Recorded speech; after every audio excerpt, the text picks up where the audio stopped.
Do you think rice can be grown on water? Many people will say that this is impossible, but this was probably the correct assessment from the past decade when traditional farming activities still dominated. In recent years, with the creativity of farmers and the development of technology, floating rice fields have been created on hundreds of hectares of fish ponds. Yes, it is the creativity of Chinese farmers when uniquely combining these two forms of farming and aquaculture. Now, let's explore with us how Chinese farmers cultivate hundreds of hectares of rice on fish ponds.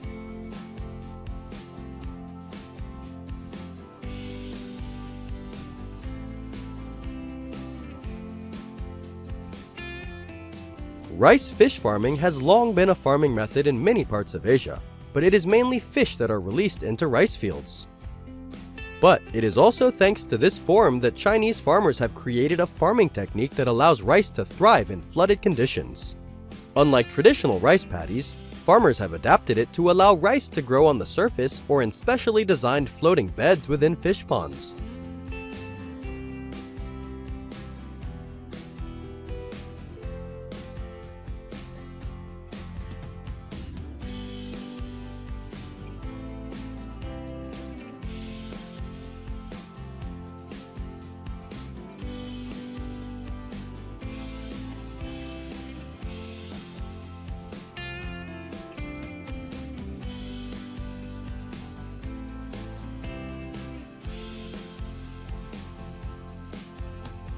From a distance, we can see the rice plants growing vigorously and lushly in the plastic trays on the pond surface. The rice plants grow as vigorously as those grown on traditional soil. So, how is rice cultivation carried out on fish ponds?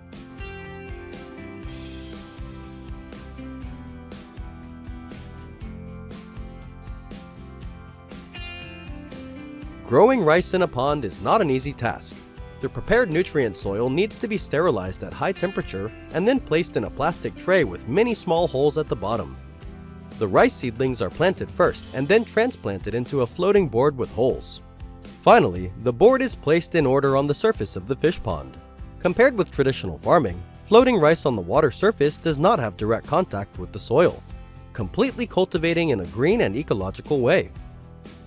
Once planted, farmers need to closely control the growth rate and water in the fish pond so that the rice plants do not die, and the health of the fish is also ensured.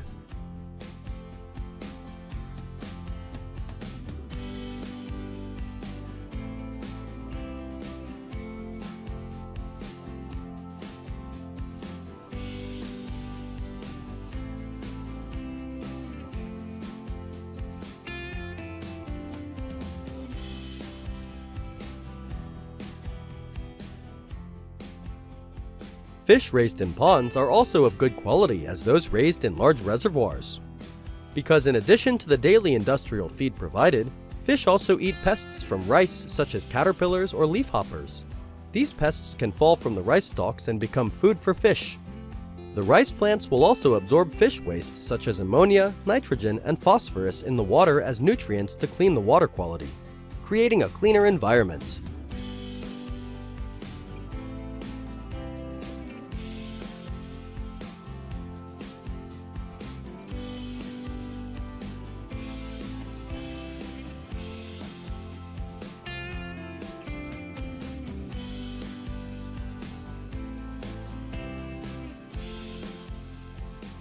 Rice grown in this model still has the same growth time as when cultivated in the field. Depending on the rice variety, it can be harvested after 3 to 4 months. Each year, 2 to 3 rice crops can be grown in the pond, improving productivity and ensuring food. Fish in the pond can be harvested 1 to 2 times a year, depending on the species of fish.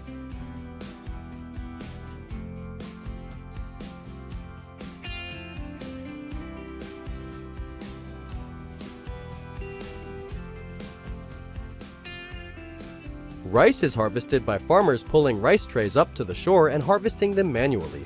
They use specialized tools to cut the rice stalks and stack them on top of each other to prepare them for further processing. Rice grown in fish ponds has an annual yield of about 350 kilograms per acre and is also more expensive than regular rice.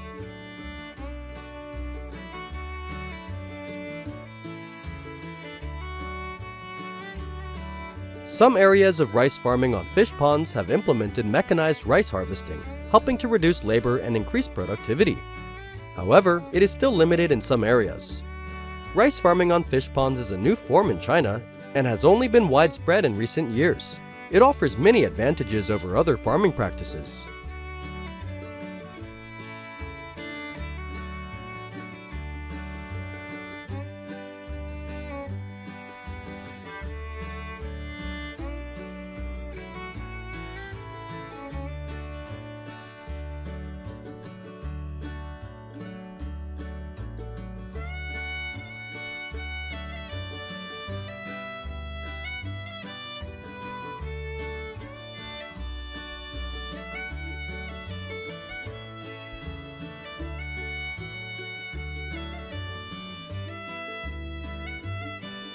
What are the advantages of growing rice floating on fish ponds compared to traditional rice growing?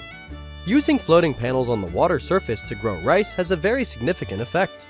It creates symbiosis between fish and rice, so farmers can increase profits from this model. Each rice plant is grown on the water surface without direct contact with soil and is cared for organically throughout the process. It is also less susceptible to pests, so there is no need to spray pesticides or worry about water pollution. In addition, the rice also grows many long roots under the floating beds, which absorb nutrients from the water and clean the water. This unique integrated method not only improves the quality of rice, but also increases income from fisheries. This new integrated rice fish farming model can expand the rice growing area while maintaining the scale of pond fish farming. This is a new way to promote grain production, improve grain self-sufficiency, and ensure food security, and increase farmers' income.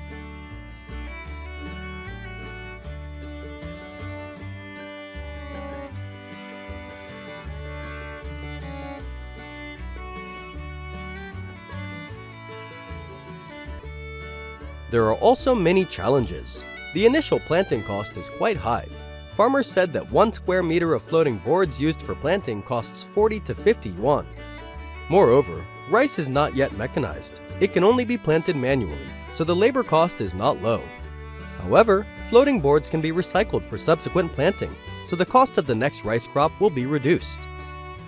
Unlike traditional rice cultivation in rice fields, pond rice cultivation requires consideration of the situation of rice being submerged in water during growth. Water control, fertilizer, and density need to be adjusted according to actual conditions. Therefore, it requires 4 times more labor than conventional farming. We have just discovered how Chinese farmers earn millions of yuan by growing floating rice on fish ponds. How do you feel about this video? Leave your comments below to let us know.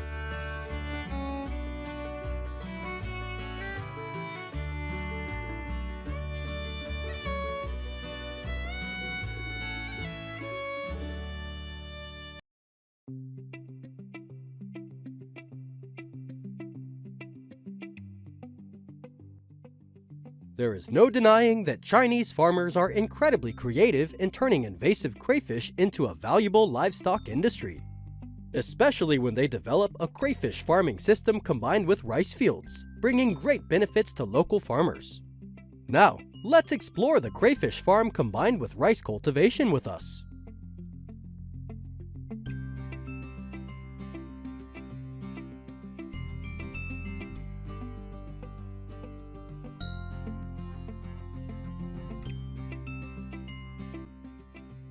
Previously, Chinese farmers believed that crayfish could not be raised in rice fields because they would eat rice plants, damage the soil, and dig holes in dams, causing water to flow out of the fields and harm the rice plants.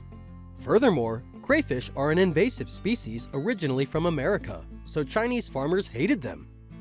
But, with extraordinary creativity, they have turned this pest into a species of high economic value.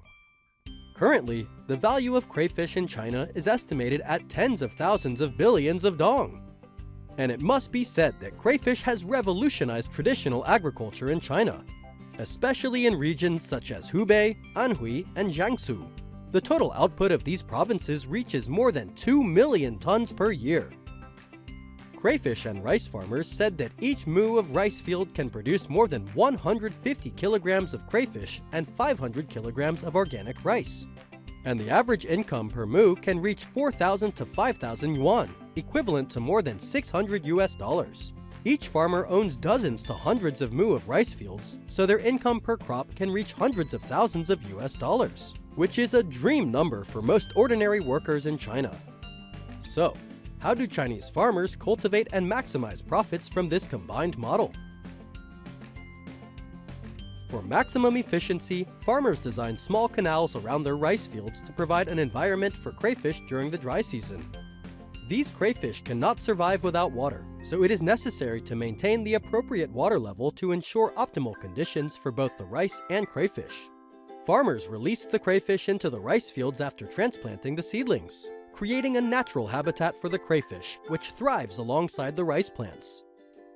The crayfish species commonly farmed in conjunction with rice cultivation is the red crayfish, which is commonly farmed in China and some states of the US due to its adaptability to market demand. Crayfish are released into the field at about 60 kilograms of crayfish larvae, allowing them to breed and avoid competition for food. Farmers often grow rice varieties that synchronize with the life cycle of crayfish to make harvesting easier.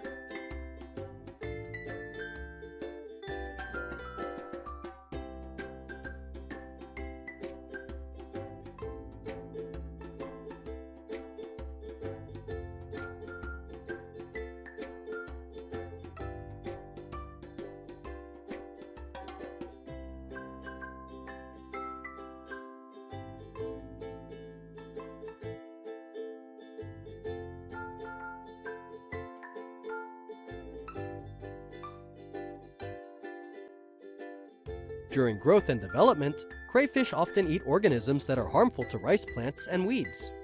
However, farmers can supplement foods such as pureed snails or soybeans for optimal growth.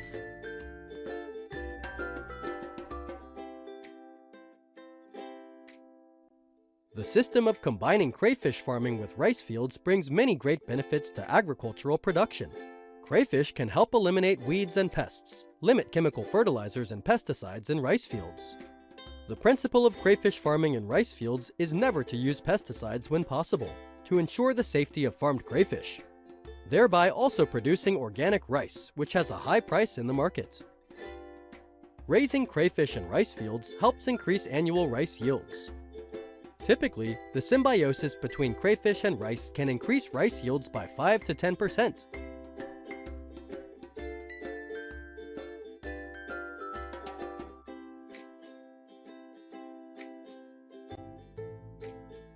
Crayfish also grow very quickly. Farmers harvest after about 60 to 80 days from the time of releasing the crayfish. Usually, harvesting uses crayfish pots or net cages to catch them, which helps to be more effective. You can also use nets to catch crayfish in ditches, and finally, drain all the water in the field before harvesting the rice to harvest all the remaining crayfish.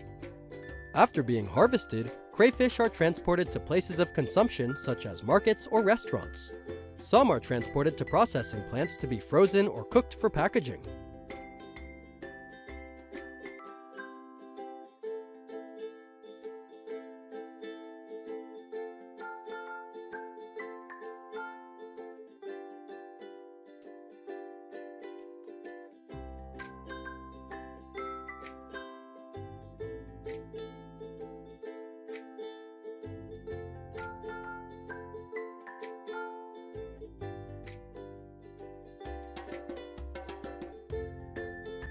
Processing plants produce thousands of boxes of crayfish every day to supply the domestic market.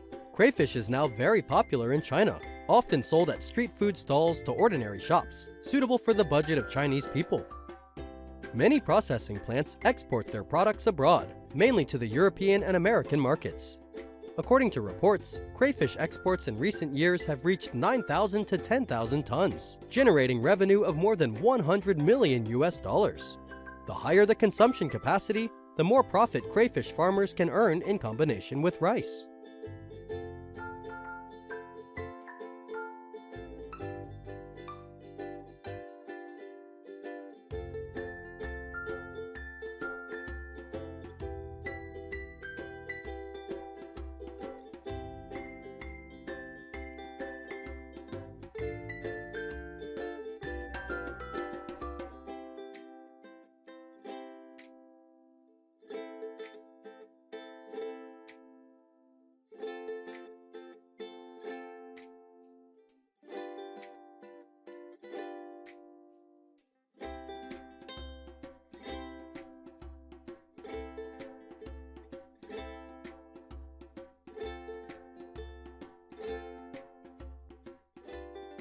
Not only in China, Louisiana in the US also develops the industry of raising crayfish in rice fields, but is mainly popular in some neighboring states.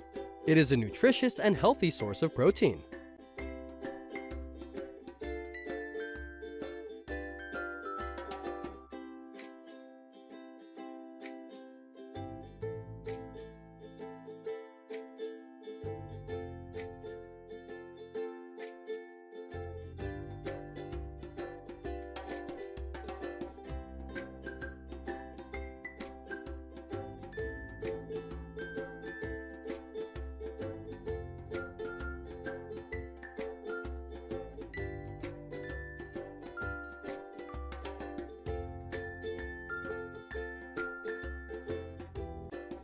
We have just watched Chinese farmers earn millions of yuan by raising crayfish in rice fields. How do you feel? Leave your comments below to let us know.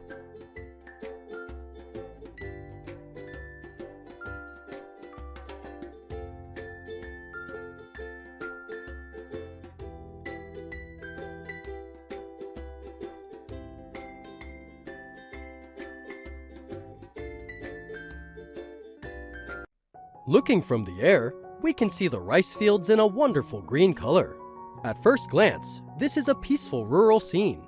But if you look closely, in the middle of the rice fields, there are flocks of ducks busy foraging.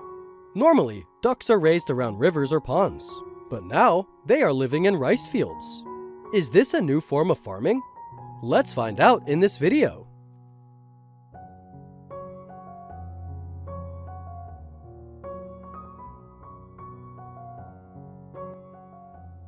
China is one of the oldest civilizations in the world, with a rich and diverse agriculture. In particular, the model of livestock farming combined with rice farming is a sustainable agricultural method and helps optimize resources and improve productivity. In addition to combining rice farming and crab farming with fish farming, some areas are also famous for raising ducks in rice fields to increase productivity. So, how is duck farming in rice fields practiced in China?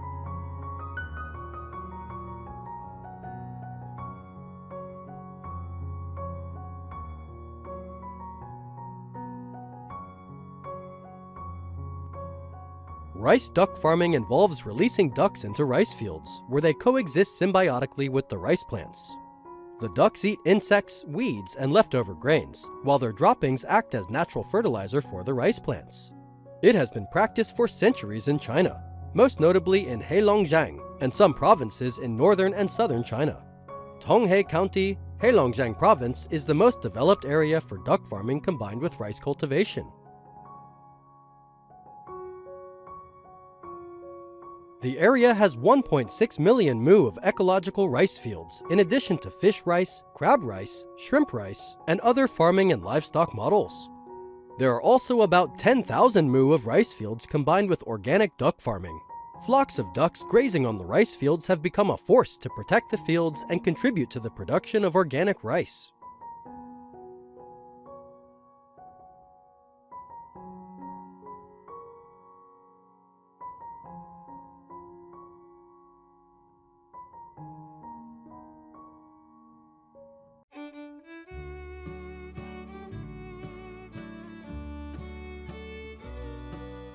To create a favorable environment for ducks in rice fields, farmers need to build small dikes and canals to confine the ducks and control the water level. The fields are also checked to ensure that there are no toxic chemicals before releasing the ducks. Not all duck breeds can be grazed in the fields. Fishermen often choose local duck breeds because of their adaptability and productivity. They usually release 150 to 200 ducks per hectare. Ducks are not released immediately after transplanting, but about 2 weeks after transplanting rice to avoid damaging the seedlings. Usually, ducks are allowed to move in the fields during the day and are herded to shelters at night.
After the rice is ripe, it will be harvested, and the ducks, which have a longer growing period, will continue to be released in the field after the rice is harvested. Because after the rice is harvested, there will be many grains scattered on the field, becoming a source of food for the ducks.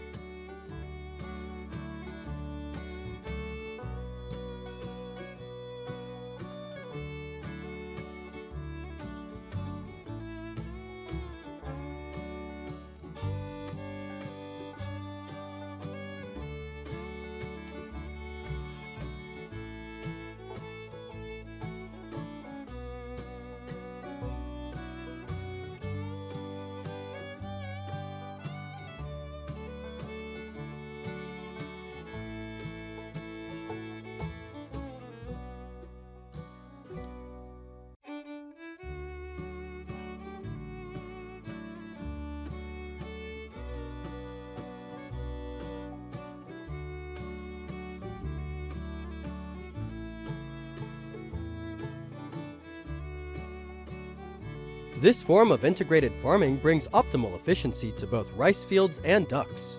Thousands of acres of rice fields are cultivated using organic and ecological methods. Pest control and weeding are mainly done by ducks without using chemicals or herbicides. The fields use organic fertilizers, which not only improve the quality of rice, but also help protect the soil. Many people believe that raising ducks in rice fields will reduce productivity because they will eat the rice.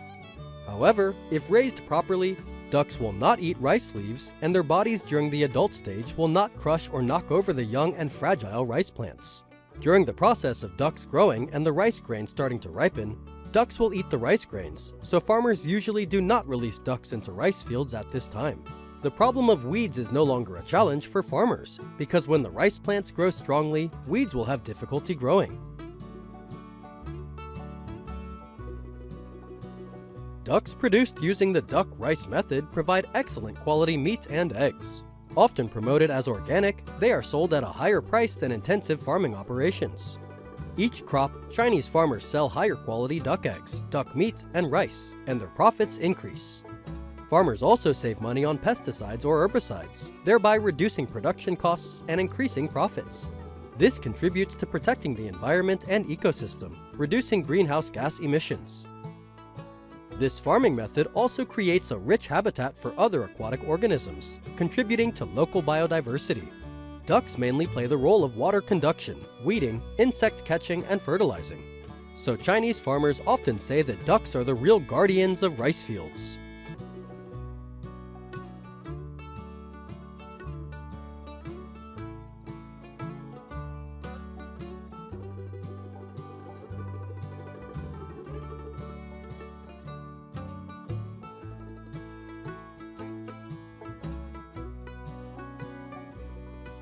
Not only in China, the model of raising ducks combined with rice fields is also popular in Southeast Asia, such as Vietnam and Thailand.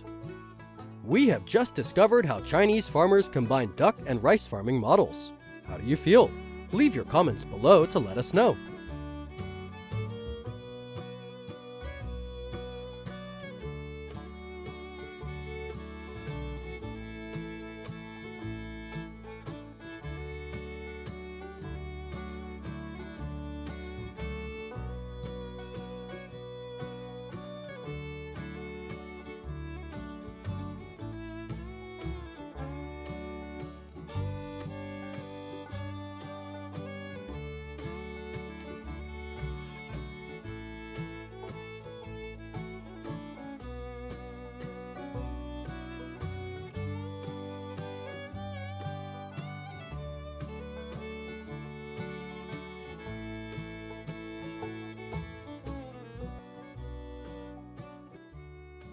Surely we all know that pests and diseases are the direct cause of agricultural decline.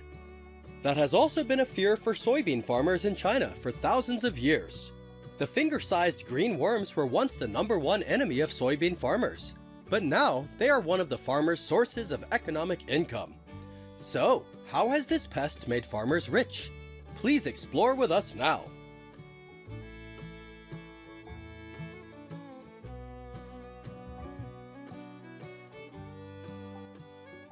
Just a few years ago, soybean farmers in Sichuan, Shandong, and Jiangsu provinces were still afraid of pests and diseases severely affecting bean harvest yields. They even lost all of their harvest because of this harmful bean worm. At that time, no one could have thought that this harmful pest could bring in economic resources worth millions of yuan, until they discovered that bean worms could be eaten.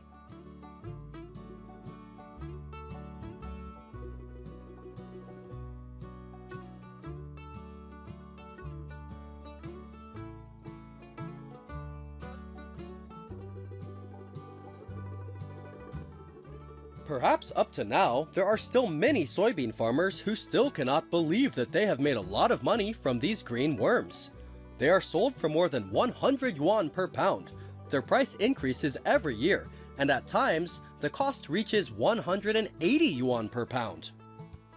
Not only that, many farmers in some areas have even become rich by raising bean worms. Soybean farmers in Shandong and Jiangsu consider bean worms to have high economic value and are a regional specialty. They are used to prepare delicious dishes such as roasted bean worms, fried bean worms. In recent years, when human demand for food from green insects has increased, the nutritional value of bean worms has also been discovered very well. Rich in protein, essential amino acids, and essential fatty acids.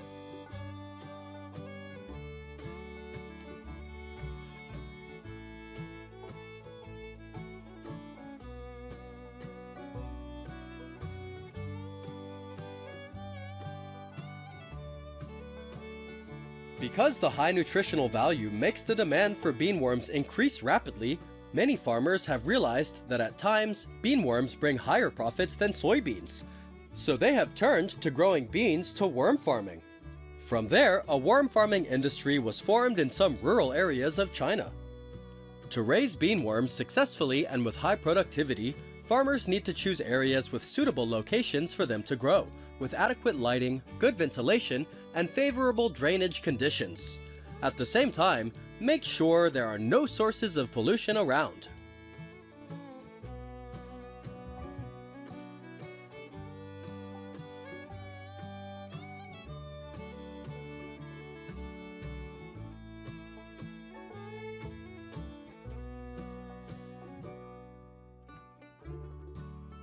Choose bean insect varieties that are suitable for the local environment, grow quickly and lay many eggs, and have strong disease resistance.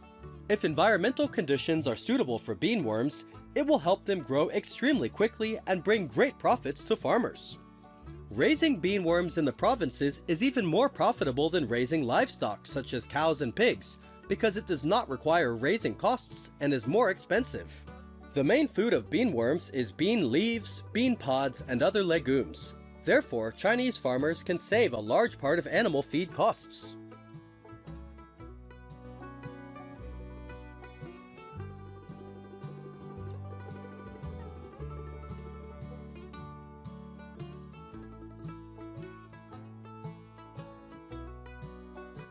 During the breeding process, it is necessary to ensure that bean caterpillars are provided with fresh, nutritious food and avoid mold and spoilage.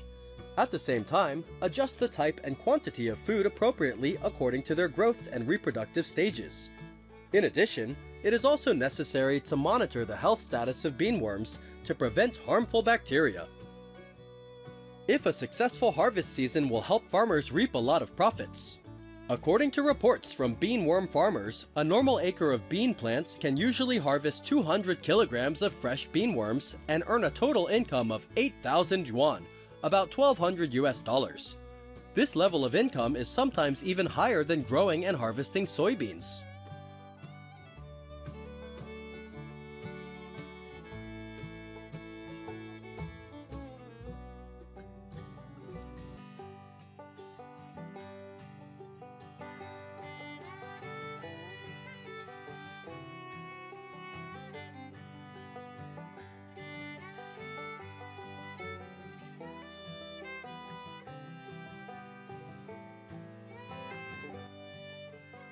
In fact, in Liangyungang, Jiangsu, eating bean worms has become the most unique local culinary culture.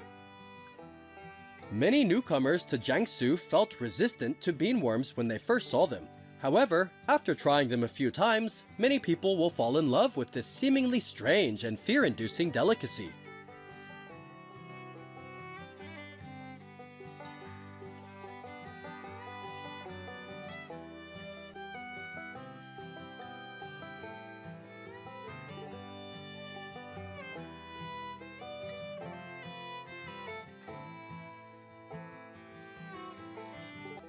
Today, there are many beanworm farming facilities in many places. Each year, they can produce tens of thousands of kilograms of beanworms, becoming high-quality raw materials for many high-end hotels and restaurants. A plate of pre-cooked beanworms can sell for 2,000 yuan during peak season.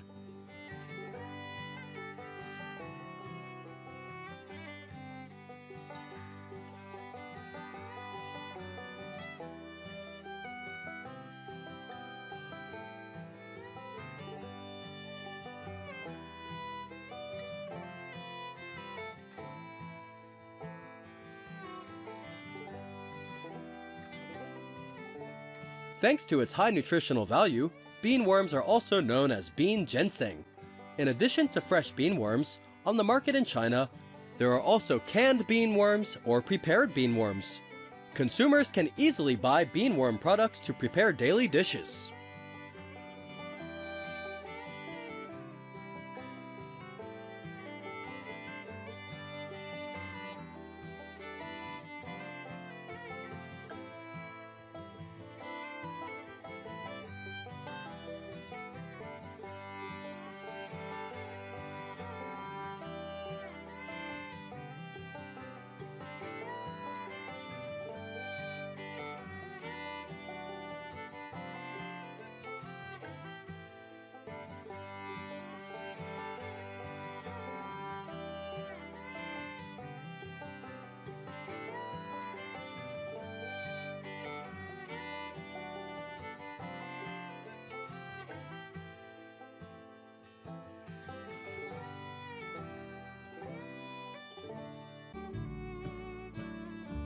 Hello everyone watching David Farming Channel.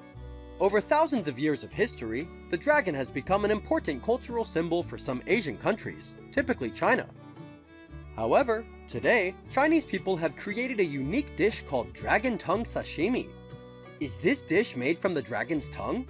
Today, let's explore with us how Chinese farmers raise thousands of special dragons.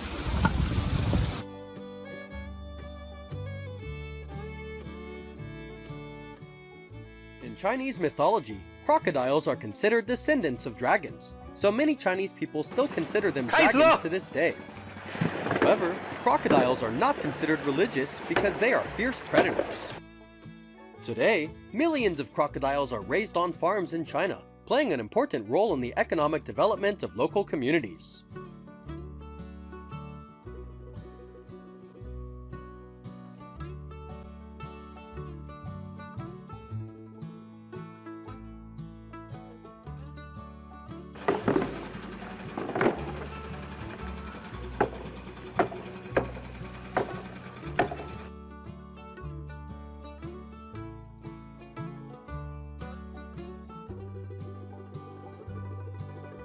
In China, crocodile farms are very large, holding hundreds to thousands of animals.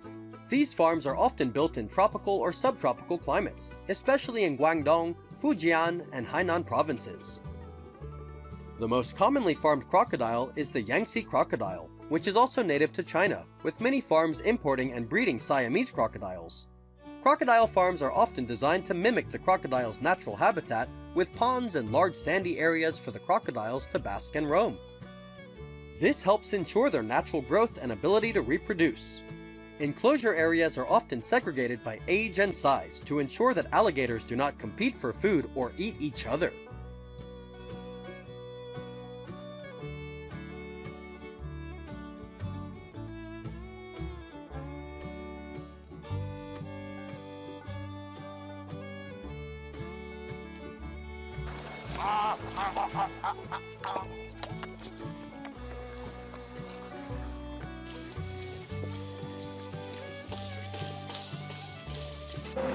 Crocodiles are carnivores, so they are usually fed fresh meat, mainly chicken, fish, and sometimes pork. Unlike other livestock, crocodiles do not need to be fed regularly, only 2 to 3 times a week. Moreover, the amount of food is also strictly managed to ensure that crocodiles grow at a stable rate without wasting food. Chinese farmers also pay great attention to the health of crocodiles. Cleaning cages and ponds is also done regularly to prevent bacteria from growing. Because farmed crocodiles are often susceptible to skin diseases, regular cleaning of cages also ensures the crocodiles are healthy.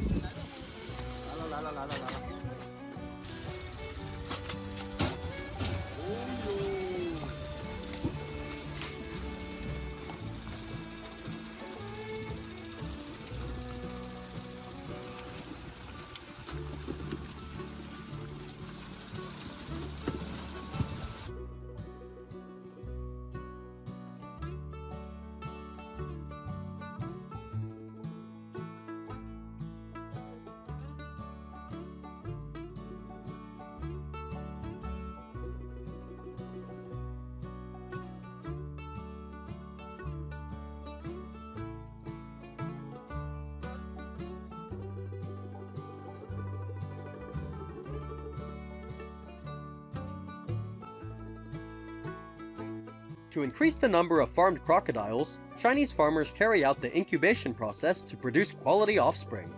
The incubation process of crocodile eggs is carried out in professional incubators with strictly controlled temperature and humidity.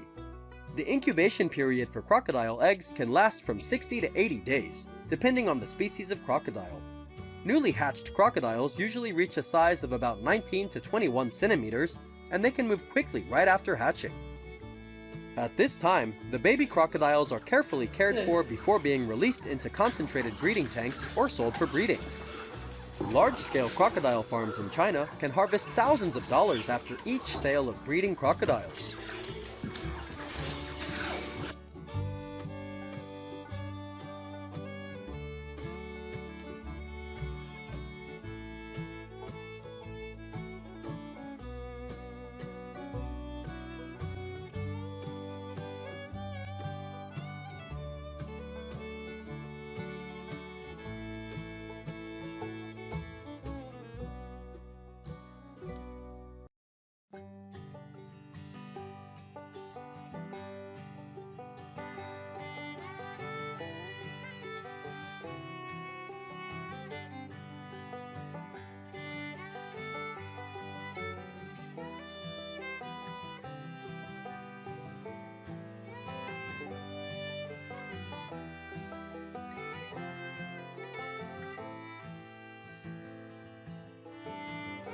Crocodile farming in China has grown rapidly in recent years, providing a steady income for local farming communities and jobs for thousands of workers in crocodile leather processing factories.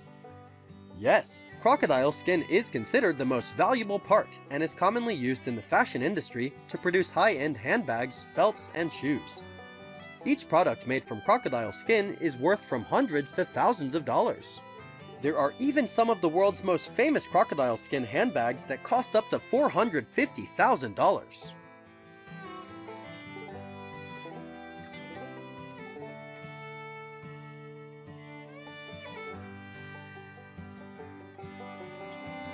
Not only harvested for its skin, crocodile meat is also becoming increasingly popular in Chinese cuisine, where it is considered a nutritious delicacy with high protein content and low fat. While the meat parts are prepared by methods such as stir-frying and grilling, crocodile tongue is processed into a unique sashimi dish, often referred to by locals as dragon tongue sashimi.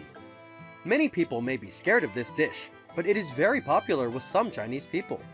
The preparation method is very simple.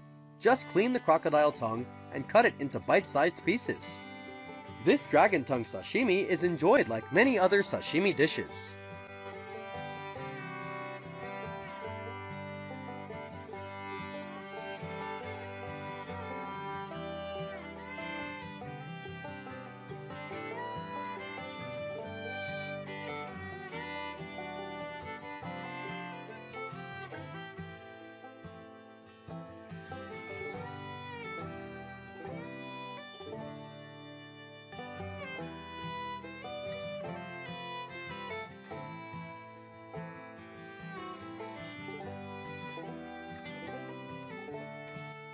In China, crocodiles are also used in traditional medicine to make medicines that are believed to cure lung-related diseases, relieve pain, and boost the immune system.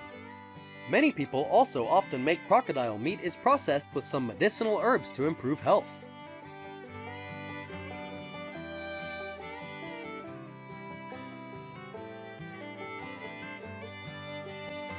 Overall, crocodile farming is a large-scale industry, with farming and processing processes tightly controlled to maximize profits. It plays an important role in the development of the local economy and help farmers stabilize their lives.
Xinjiang is considered the region with the harshest weather in China, with summer temperatures reaching 50 degrees Celsius but dropping rapidly at night.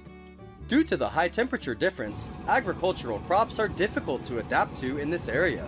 But Jujube is a new breakthrough for farmers here and helps them change their lives. Let's explore with us now how farmers in Xinjiang get rich from Jujube farms.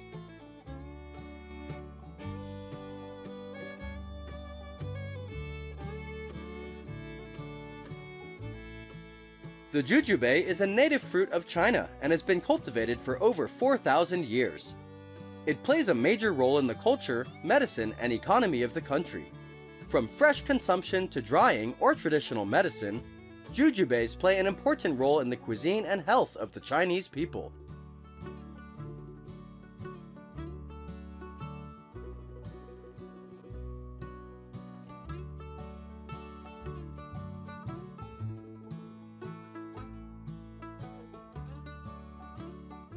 Xinjiang is known as a land rich in light and heat resources, especially the Tarim Basin in southern Xinjiang.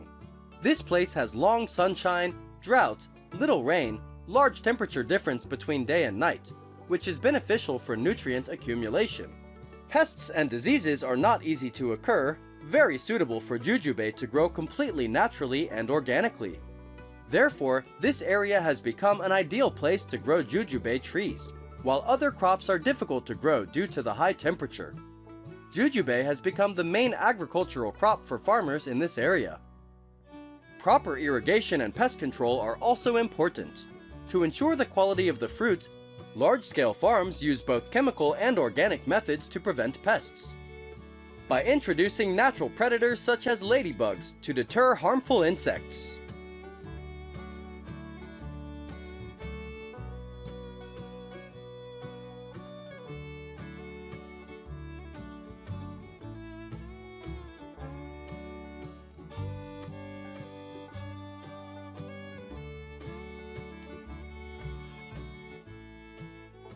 Xinjiang's total jujube output currently accounts for 90% of China's supply, with millions of tons harvested each year. In particular, according to statistics, the jujube growing and processing industry provides jobs for more than 30 million Chinese people.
Jujubes are usually harvested for the first time from the 3rd to 4th year after planting.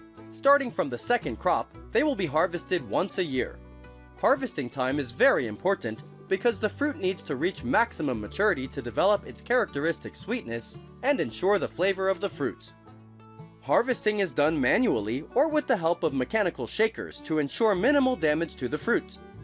After harvesting, tons of jujubes are transported to processing plants every day and processed using various methods, depending on consumer demand.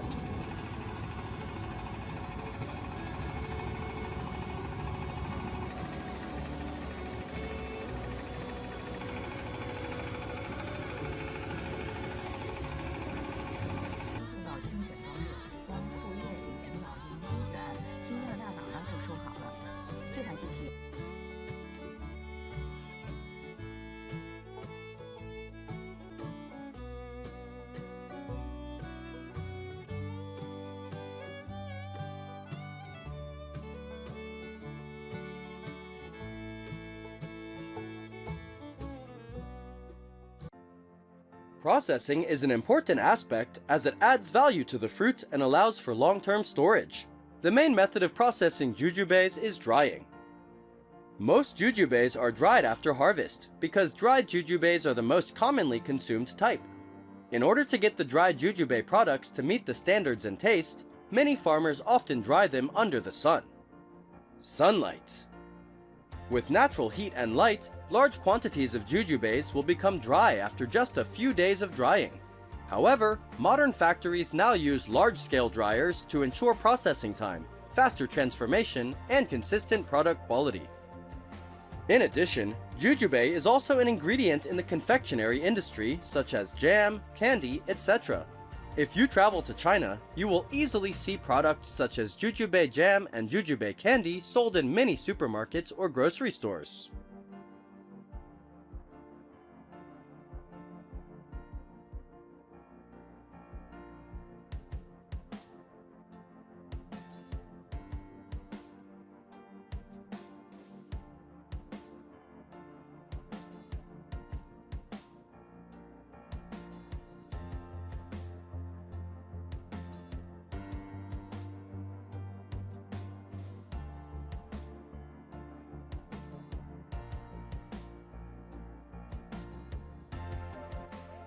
Jujube is also a valuable medicinal herb in traditional Chinese medicine, used to treat insomnia, digestive problems, and improve overall health. Nowadays, pharmaceutical companies also often extract bioactive compounds from jujube to produce medicinal supplements. With many great benefits, the demand for jujube consumption is increasing year by year, making it one of the key industries in China, bringing in profits of up to billions of dollars each year.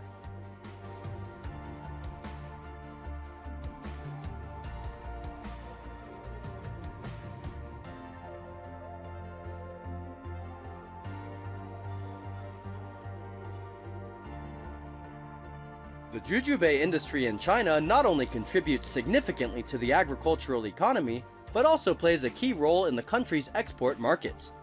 With the growing global health demand, jujube products are exported to Asian, European, and North American countries. Regions such as Xinjiang and Hebei have become major hubs for jujube production and processing, with modern processing plants established to handle large volumes of the fruit. The Chinese government has also supported the expansion of the jujube industry through subsidies and technological advancements, ensuring that small-scale farmers can compete in the global markets.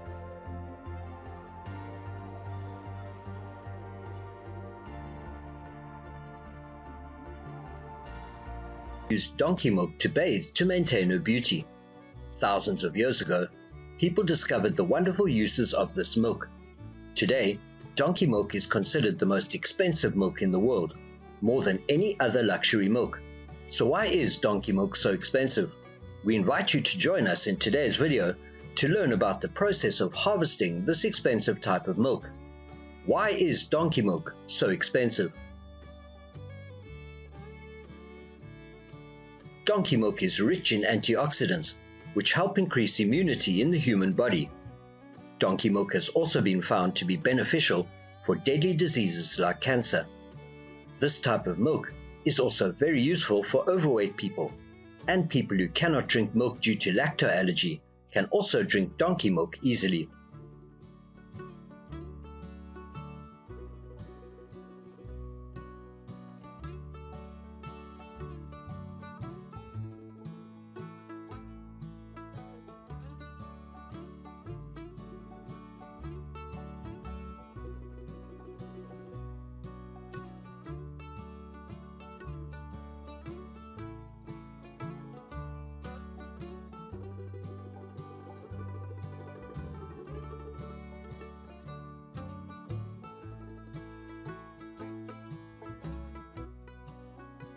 Donkey milk is one of the most expensive milks in the world. Each gallon can easily cost over $200 in the US. Why is this nutritious milk not mass-produced like cow's milk? Because donkey milk is relatively rare and difficult to obtain in large quantities. Donkeys produce much less milk than cows or goats, making milk scarce and driving up prices. Since a donkey only produces about half a liter of milk per day, donkey milk is considered a special commodity. In addition, the process of milking donkeys and processing milk is very time-consuming and labor-intensive. Due to these factors, the cost of producing donkey milk is relatively high, leading to higher prices for consumers.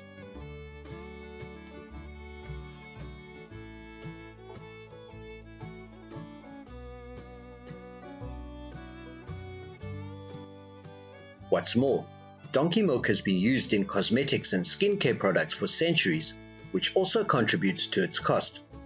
Because of the donkey's size and temperament, milk harvesting is often done by hand milking by workers. Donkeys can get angry and refuse to stand still, so milking requires at least 2 people, one person working and one person standing next to the donkey to rub its body to make it feel more comfortable. Due to limited quantity and expensive harvesting and processing processes, the price of donkey milk is much more expensive than other types of milk.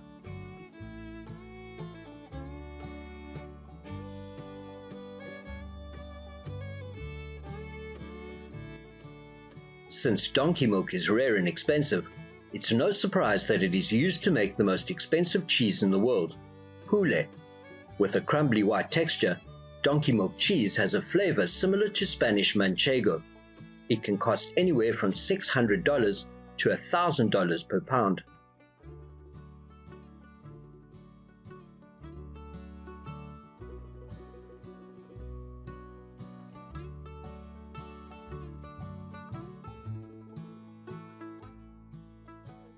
Donkey milk is expensive, but poulet is many times more expensive.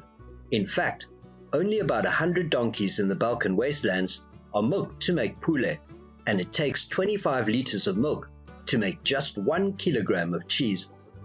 Enjoying a piece of cheese from donkey milk is not easy for most people with average economic status. Therefore, goat milk products mainly focus on potential high-end consumer markets. This partly confirms the position of donkey milk in the general milk market.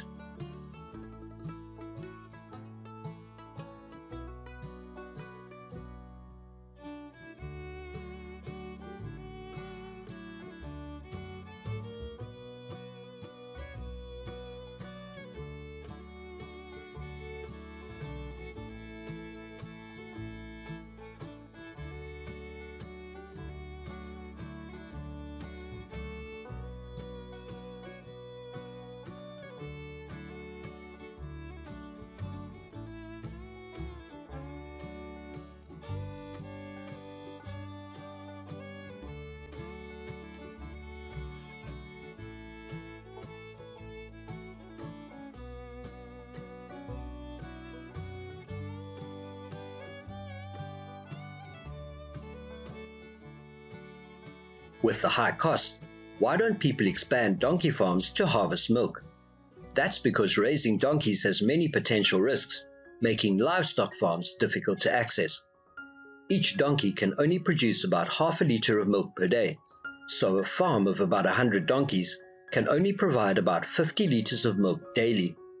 The cost of hiring workers to take care of the donkeys is not a small amount, and raising donkeys from infancy to giving birth and harvesting milk is also an expensive process. Therefore, expanding donkey farms to harvest milk is a big challenge for farm owners.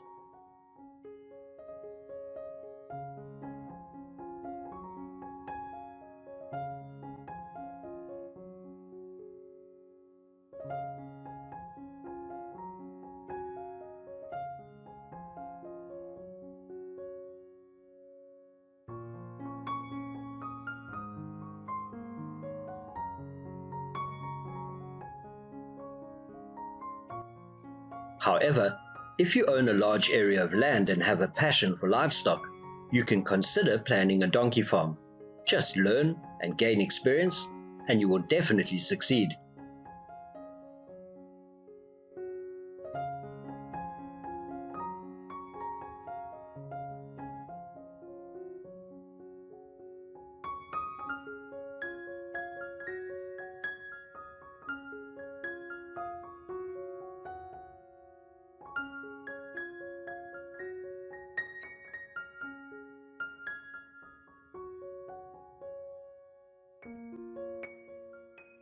We've just learned why donkey milk is so expensive. What do you think about today's video? Leave your comments below in the comment section.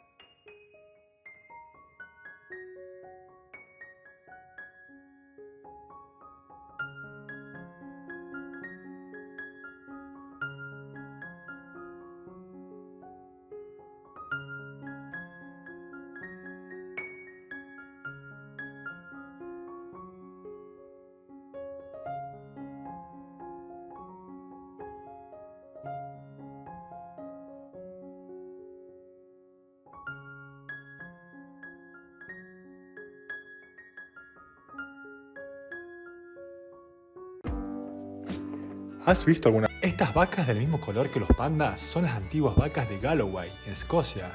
Tienen una adaptabilidad sobresaliente en tierras ganaderas pobres y duras, pero la calidad de su carne es deliciosa y es el producto favorito de muchos comensales. Entonces, ¿cómo funcionan las granjas de carne de Galloway? Te invitamos a explorar con nosotros ahora. Explora la granja de carne de Galloway.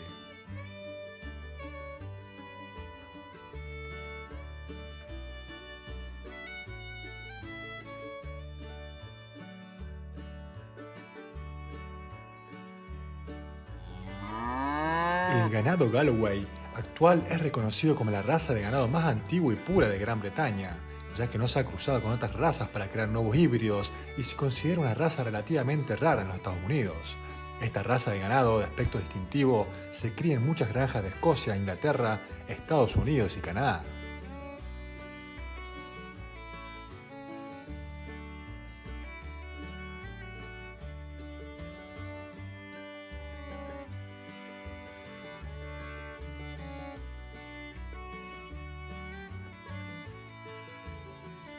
En general, el ganado macho adulto de Galloway pesa entre 1.800 y 2.000 libras. Las vacas maduras tienen un peso promedio de entre 1.100 a 1.300 libras.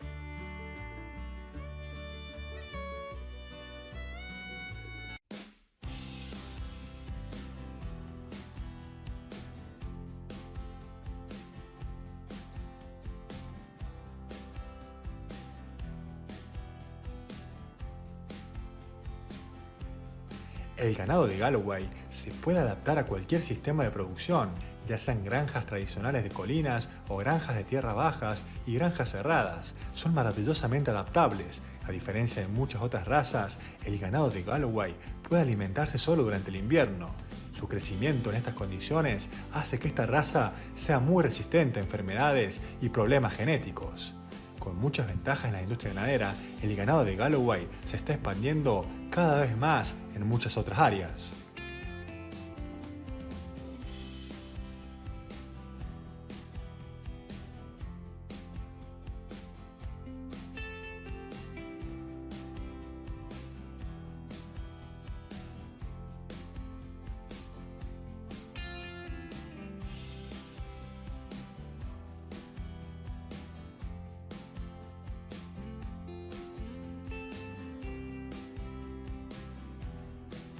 Iniciar un negocio de una granja ganadera con vacas Galloway es muy fácil porque estos animales son muy fuertes y sanos. y se adaptan bien al clima local. Esta raza de ganado se puede adaptar completamente al pastoreo al aire libre. Las personas pueden impedir que se muevan construyendo cercas a su alrededor. Esta valla también puede evitar que los depredadores se coman al ganado.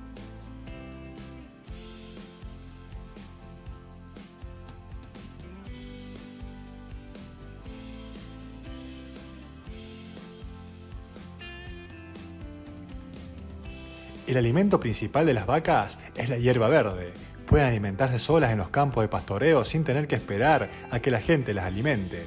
Sin embargo, esta es una raza de carne, por lo que necesitan complementar su dieta con muchos cereales, o pueden agregar ensilaje para mejorar la calidad de la carne. Como muchos otros animales, las vacas de Galloway también necesitan abundante agua potable limpia y fresca todos los días. Por lo tanto, aunque pastan en pastizales, las personas siguen proporcionando agua limpia a los animales con regularidad.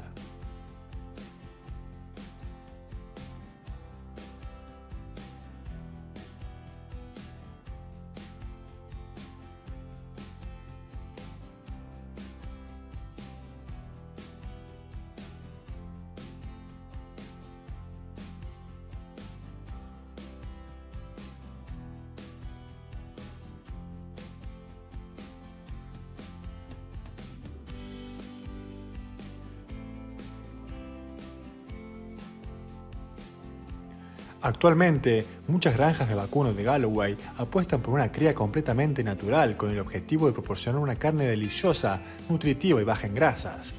Las vacas se crían de forma natural, se alimentan con pasto y sin cereales, lo que aporta una vida más saludable al rebaño y nos proporciona carne de vacuno de primera calidad, nutritiva y más saludable.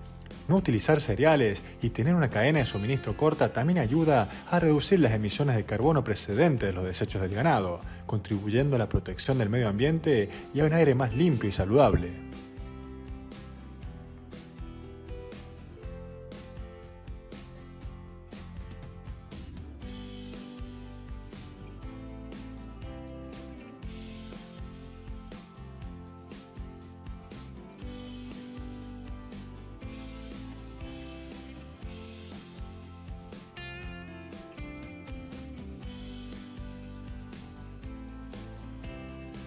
La carne de Galloway es rica en ácido linoléico.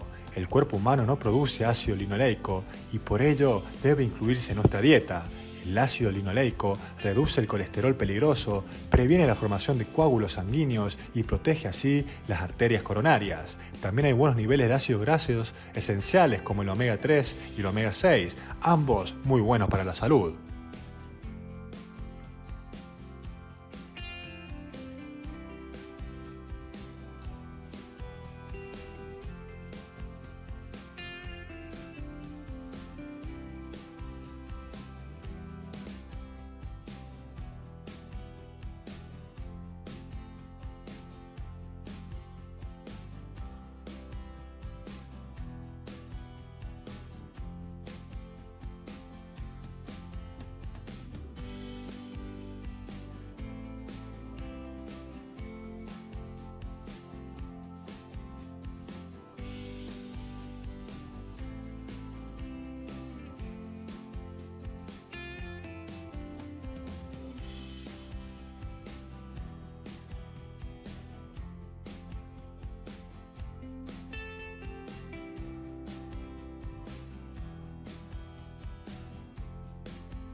Galloway, una de las razas de ganado nativo más antigua y puras del mundo, es famosa por su resistencia y prospera en los paisajes de las tierras altas, donde se le considera un herbívoro de conservación.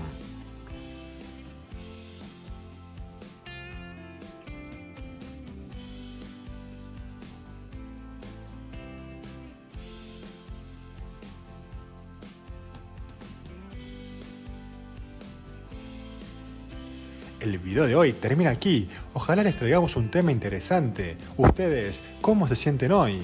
Por favor, comenta mucho a continuación para hacérnoslo saber y no olvides hacer clic en me gusta, compartir y suscribirte para apoyar al canal. Ahora, adiós y nos vemos en los próximos videos.